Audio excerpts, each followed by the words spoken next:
Hi. Hey, how's it going? Can I ask you a question? You can ask. So I don't have to be Were you filming the guys yesterday? I'm sorry? Were you filming the guys yesterday? Are you filming me? I am. Why? Why not? Just asking. Are you familiar with the First Amendment? No. You're not familiar with the First Amendment to the Constitution? No, but I was just going to ask because you know how we have inmates working here in the public and there can be close civilians or civilians can be recording them. We were just wondering. I'm just... are you filming them for a purpose or? Yeah, I'm filming for a purpose. I have a news organization. Oh, yeah, but you can't do it with the inmates though. Why not? You can't. What's the law, though? I'm not aware of any laws, but all I know is that you can't be filming the inmates. So you're not aware of any laws, you just know that I can't do it. Are you filming me? Does the camera work? Yeah, it works. Yeah? Uh-huh. Yeah, because yesterday you did the same thing, remember? With the inmates? How do you know that? Because I saw you. You were on your bike. What happens when the people enforcing the law don't actually understand it? What happens when a citizen calmly exercises constitutional rights and public officials respond with confusion, intimidation, and threats they can't legally justify? In this footage, an officer questions a man for filming in public. Seconds later, the conversation spirals into a constitutional showdown involving free speech, police authority, public accountability, and a disturbing lack of legal understanding. The camera never lies. And what it captures here is exactly why trust in public institutions is collapsing across America. I was with the other guy that got off and wanted to talk to you, but you said, stop stalking me, remember? You were with the guy that was stalking me? Well, he wasn't stalking you. We just wanted to ask to see what was going on. Oh, okay. Well, there's no reason that you guys can ask. Yeah. But that's just the same as like there's no reason that people can't film in public because that's our rights. Okay. It's kind of like No, I understand you can it's film like in public, but since they're inmates, you know, like we don't know like what's going on. That's the only reason. I'm not saying you can't film anything else, but I'm just asking if there was a purpose to it. There is a purpose, yeah. I have a news organization and a lot of people watch it. But with inmates, does it have to do with inmates? Yeah, they watch inmates sometime, like those guys. If they're in public, like I just film whatever's in public and everybody watches it. And some people make comments and stuff. It's pretty cool. So where is it? So I can look for it. It's on YouTube. Yeah? What is the name? It's a First Amendment audit site. First Amendment audit site. Yeah, I'll yeah. check it out. Yeah, so if you look up First Amendment audit, you'll find a bunch of stuff like that. Okay. Uh-huh. And what's your name? Oh, I'd rather not say. Oh, well, since you're doing things in public, I thought I might have asked. You feel like if you are planning on putting videotape of them on YouTube, you do still have to get their permission. The confrontation begins quietly. A citizen with a camera stands in public filming near a work crew that includes inmates. What should have been a simple conversation quickly exposes a deeper issue. Officials attempting to restrict behavior they cannot legally explain. That answer changes everything. Because despite admitting unfamiliarity with the First Amendment, the official immediately attempts to limit protected activity. The citizen remains calm. No yelling, no threats, just one question repeated over and over. What law says I can't do this? You can't ask them for it. Like, it is unlawful to post videos of them on YouTube. I really don't. Okay, good. I mean, yeah, you do have to get their permission. And that I really is the don't. law. I can read you the law. What's the law then? Go ahead and read it. Yeah. If you want to look up Arizona 133019, superstitious Contact with prisoners? Well, you can't filming have or contact digitally with recording, prisoners. viewing, exemptions, classifications, and definitions. Yeah, but see, I was taking It's video a of this pretty guy long right here. list. He was the one who was contacting. He was the one that was talking to him. Oh, well, he's the supervisor. I'm there. Yeah. What I They do- help me with the parts. What I do is I go around and I videotape. Not post anything with them on YouTube. And what's the law? I'm sorry, I might have interrupted you. If you want to go ahead and state It's it for the camera. It's 13-3019. And where in that law does it say that I can't film in public? Well, you can film in public. You But just not cannot them. post Where does it say that I can't post them on It public? is unlawful to disclose. Yeah, call it's, your supervisor. Part 2, Section B. It is unlawful to disclose, display, distribute, or publish photography, video, tape, film, or digital recording made in violation or subsection A of the section without consent, knowledge of the person depicted. And you can't ask them for permission. Yeah. As pressure builds, the explanation changes. First, filming inmates is supposedly not allowed. Then suddenly, filming is okay, but posting online is illegal. The problem? Nobody can clearly explain the law. The officer references a statute involving prisoner contact and disclosure laws. But the citizen immediately points out a major distinction. He wasn't interacting with inmates. He was filming from public space. This moment becomes critical.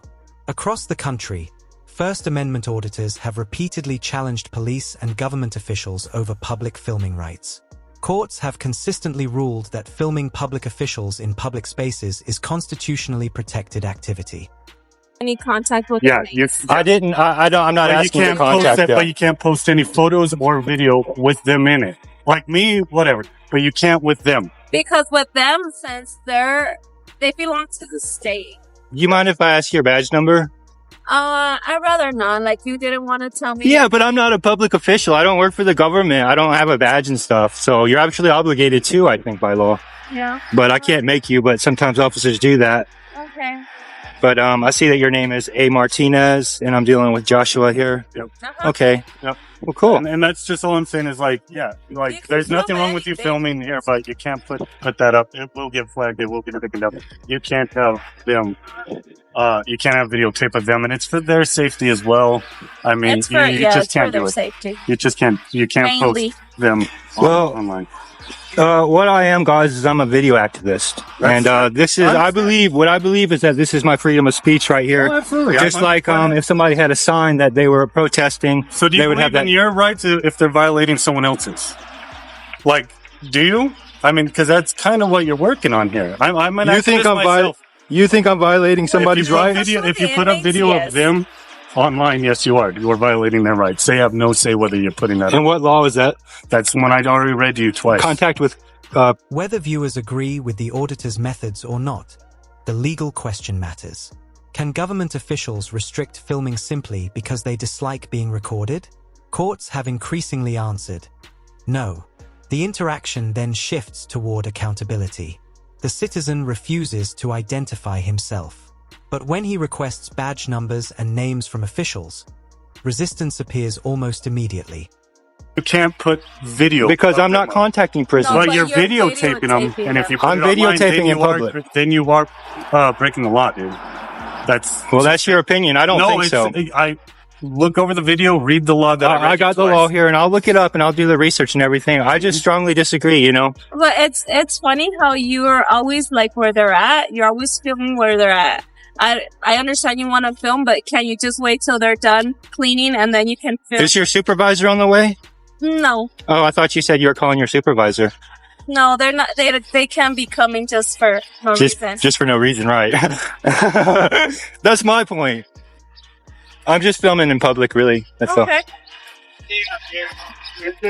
Well, we're just gonna stay up here until you do that. Uh-oh, state trooper. What's up, dude?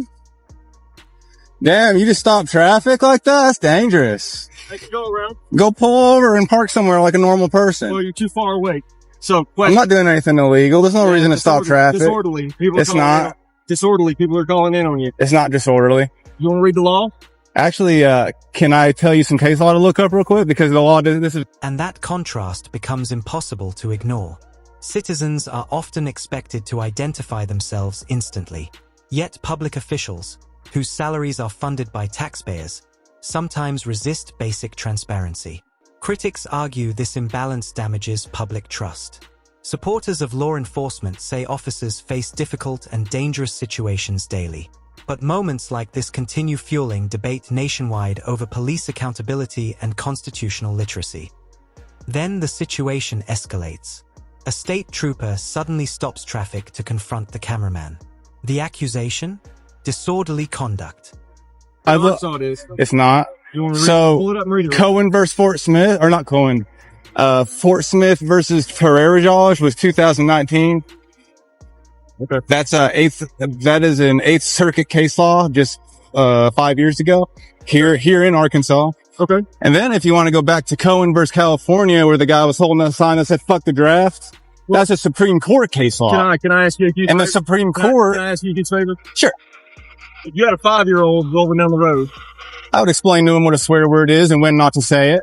would you want them reading that? At the end of the day, it's free speech, brother. Okay. I'm just asking. I just want you to respect my First Amendment right. I got you. I completely understand. All right, cool. Have a good day, and please get your car out of the road because you're blocking Have the traffic. lights on. It's good. Please get out of the road. You're causing more of a disturbance than I ever did, brother. Really, people are calling in on you. Actually, Not calling in on me. I have it on film, and everyone is loving it. There's like probably how many people called in out of a lot of people that gave me thumbs up. I just stopped to talk to you. Okay. No, you thought it was against the law. You need to go read the law, brother. You need to listen, Cohen versus California and Fort Smith versus Ferrari. That's THURARAIRAJA. No, I want to educate you so you aren't arresting someone over I'm this not arresting later. you. I stopped to talk to you. Well, you just said it was illegal. Disorderly fits under It's not. disorderly. I promise you it doesn't. Look You into read the it. law. Go read it a little more careful, brother. A little more careful. What's your name and badge number? Triple Jones. Go read a little more careful. Okay. And don't stop traffic over something like a sign. I just stopped talking. Please move on. Emergency lights. You can move Emergency along, to brother. block traffic. You can move along. I don't need any harassment from you. harassment. You Stop. literally stopped traffic. harassed you. At this point, the citizen begins citing Supreme Court precedent directly to the officer. Cohen versus California became one of the most important free speech rulings in American history. The Supreme Court ruled that offensive speech alone does not lose constitutional protection simply because people dislike it. This is where the encounter becomes bigger than one roadside argument. The central issue is no longer filming. It becomes a question of whether officers fully understand the constitutional limits of their authority. Yes, right now I just you asked are. you a little common courtesy for the public, correct? Correct? And I don't agree with what you're asking me to do, That's so I'm going to fine. continue I said you doing it stop, under the dude. I First said you Amendment. You tried to. No. You said it was illegal. It fits under disorderly from what the It law doesn't. reads, I right? promise you. It doesn't. I've looked into this so All many right. times. Well, if you're right, you're right. I am That's right. my bad. I'm 1,000%. So please do not come over here and try to step on my rights. If I stepped on your You rights at all, tried. were sitting You here stopped trying to- traffic over I it. tried to stop and talk to you and have a conversation. You That's tried. wrong, is nobody wants to have a Hey, conversation. if you wanted to have a conversation, Have a good day. then come talk to me, but don't tell me I'm breaking the law. I asked you. Don't tell me I'm breaking the law. Come over and talk to me like a man. Am I trying to talk to you? Go park over here like a normal person and we can start over. Yeah. All right. I didn't think so.